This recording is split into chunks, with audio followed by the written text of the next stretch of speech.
సంవత్సరంలో మన బంగారు పోర్టు పూర్తి కాబోతుంది. సంవత్సరంలో పూర్తి చేయడం. షిప్ కూడా ఇక్కడికి వస్తుంది. వెళ్దాం, షిప్ ఎక్కుదాం అందరం. షిప్ కూడా చేసుకుందాం. అది వస్తే ఇక్కడ నుంచి మనకి దాని అనుబంధ పరిశ్రమలు వస్తాయి. ఆ పరిశ్రమల వల్ల మన వాళ్ళకి ఎంప్లాయ్మెంట్ వస్తుంది.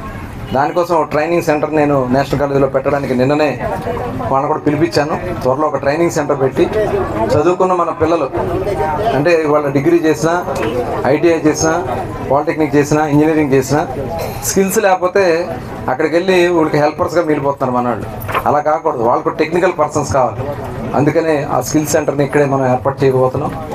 అట్లాగే ఎంప్లాయ్మెంట్ కూడా చాలా కంపెనీలు వస్తాయి. నేను కూడా నిన్ననే చూసాను, వాళ్ళు రమ్మని ఇన్వైట్ చేశాను. నేను వెళ్తాను అక్కడికి. మన వాళ్ళు కూడా ఎంటర్ప్రైనర్స్ చేస్తాం. మన వాళ్ళు వెళ్ళి ఒక దగ్గర పనిచేయడం కాదు, మన 10 మందికి ఉద్యోగాలు మన పిల్లలు ఇచ్చే విధంగా తయారు చేయాలన్నదే మన లక్ష్యంగా పెట్టుకున్నాం. ఎందుకంటే చిన్నతనం నుంచి నేను అదే అనుకునేవాడిని. నేను కూడా మా వర్క్షాప్లో మా నాన్నగారు ఒక లేతుతో స్టార్ట్ చేశారు.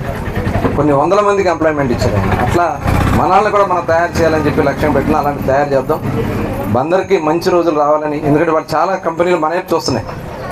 అక్కడ బీపీసీఎల్ అని చెప్పి భారత్ పెట్రోలియం కార్పొరేషన్ లిమిటెడ్ వాళ్ళు వస్తున్నారు. వాళ్ళు కూడా వచ్చి ఇక్కడ పెడతా ఉంటున్నారు. అది వచ్చిందనుకోండి 60,000 కోట్ల రూపాయల పెట్టుబడి వాళ్ళు పెట్టుబడి పెడతారు. దాంతోపాటు అనుబంధ పరిశ్రమలు వస్తాయి.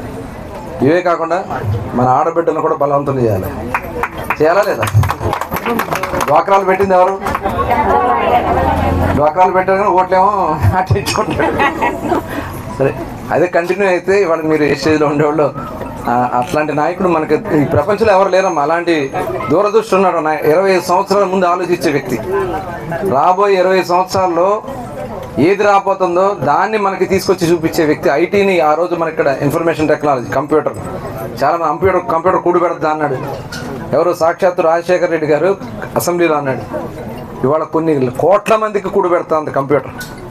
మన వాళ్ళు దేశ విదేశాల్లో వెళ్ళి ఇవాళ అద్భుతంగా రాణిస్తూ ఉన్నారంటే దానికి కారణం 80 దేశాల్లో ఆయన్ని అరెస్ట్ చేస్తే 80 దేశాల్లో రోడ్డు ఎక్కి చిన్నపిల్లలతో సహా పోరాడారంటే అది ఒక నాయకుడికి ఉన్నటువంటి నిజాయితీకి ఉన్నటువంటి గుర్తింపు అనేదానికి అదే ఒక నిదర్శనం. మరి అటువంటి నాయకుడు నాయకత్వంలో అలాగే పవన్ కళ్యాణ్ గారు చూశారు కదా, ఆయన ఎన్ని మాటలన్నారు, అన్ని మాటలన్నారు. కానీ ఇవాళ రాష్ట్రం కోసం ఆయన కూడా నిలబడ్డారు. మొన్న పంచాయతీలకి 5 సంవత్సరాలు ఒక పైసా ఇవ్వాల లాస్ట్ గవర్నమెంట్లో. మొన్న వచ్చిన వెంటనే ఆయన 6,000 కోట్ల రూపాయలు పంచాయతీ నిధులు ఇవాళ విడుదల చేయించి పంచాయతీల్లో రోడ్లు వేస్తున్నాం. మేము మన నియోజకవర్గంలో దాదాపు 30 కోట్ల వర్కులు చేపిస్తున్నాం పంచాయతీలో. అట్లాగే చంద్రబాబు నాయుడు గారి స్ఫూర్తితో ఇప్పుడు 5 కోట్లు వచ్చింది మన మున్సిపాలిటీ. ఈ 5 సంవత్సరాలు ఒక్క రోడ్డు ఒక్క పైసా రాలే. గతంలో మనం తెచ్చిన డబ్బులు అవి క్యాన్సిల్ చేసి ఆ రోడ్లు తీసుకెళ్ళి వేరే యాప్ పెట్టేవాళ్ళు. ఖచ్చితంగా ఇవాళ ఒక 5 కోట్లు వచ్చినాయి. అవి కూడా ఏర్పాటు చేసుకుని మరి ఈ రోడ్డు ఒకటి నాకు ఎప్పటి నుంచో కళ. ఈ రోడ్డు తీసుకెళ్ళి బెదవాడ రోడ్లో కలపాలని త్వరలోనే ఆ కార్యక్రమం కూడా చేస్తాను, కూడా తెలియజేస్తాను. ఈ రోడ్డు తీసుకెళ్ళి బెదవాడ రోడ్లో కలపడం. అట్లాగే ఈ పక్క నుంచి మన ఇటు నుంచి మనకి అరిసేపల్లి రోడ్డు కూడా ఉంది. అది కూడా కంప్లీట్ చేద్దాం. అప్పుడు మీదంతా జంక్షనే. తప్పకుండా ఇవన్నీ కూడా గతంలో మళ్ళీ కొన్ని రోడ్లు పెడితే వాళ్ళు చేయను. ఇట్లా ఎస్సీ నిధులు వస్తాయి, ఎస్సీ సప్లాన్ నిధులు వస్తే లాస్ట్ టైంలో నేను తీసుకొస్తే చేయను. అలా ఇక్కడ ఎస్సీలు ఎవరు లేరు, ఏటాక్ లేదు, ఏదో వంక. ఇవాళ వాళ్ళు ఎన్ని అడ్లు పెట్టినా మన అభివృద్ధిని ఎవరూ ఆపలేరు. గతంలోనే 2,000 కోట్లు తీసుకొచ్చాం. దానికి డబల్ తీసుకురావడానికి ఈసారి అహర్నిశలు నేను కష్టపడతానని చేస్తాను. ఎందుకంటే మీరు ఇచ్చినటువంటి స్ఫూర్తితో ఎంత ఇచ్చారు మీరు మెజార్టీ? నాకు గట్టిగా చెప్పండి అమ్మా, వినపట్లేదు.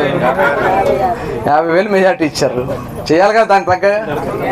ఇవాళ ఏమో ముఖ్యమంత్రి గారు మరి అక్కడ బాధ్యత ఎక్కువ పెట్టారు. ఇవాళ 2 కీలకమైన పదవులు. ఏంటా పదవులు? Mining, excise. మంచి మందు ఇచ్చే కార్యక్రమం.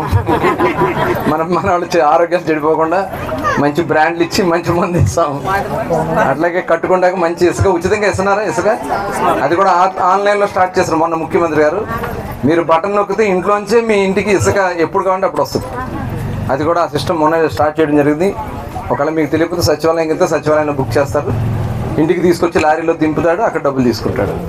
ఇసుకేమో ఆన్లైన్లో మనకు ఒక 10 టన్నులు కావాలనుకోండి, 10 టన్నులకి 2,500. 2,500 ఏంటంటే అక్కడ ఖర్చులకే వాళ్ళు లోడింగ్ అయ్యి ఉంటాయి కదా, ఆ ఖర్చులకి ఇచ్చేస్తే మిగతా తీసుకొచ్చి ఇంటి దగ్గర దింపుతారు. ఈ రకంగా ఇట్లా ఒక పారదర్శకంగా ఆలోచిస్తున్నాం.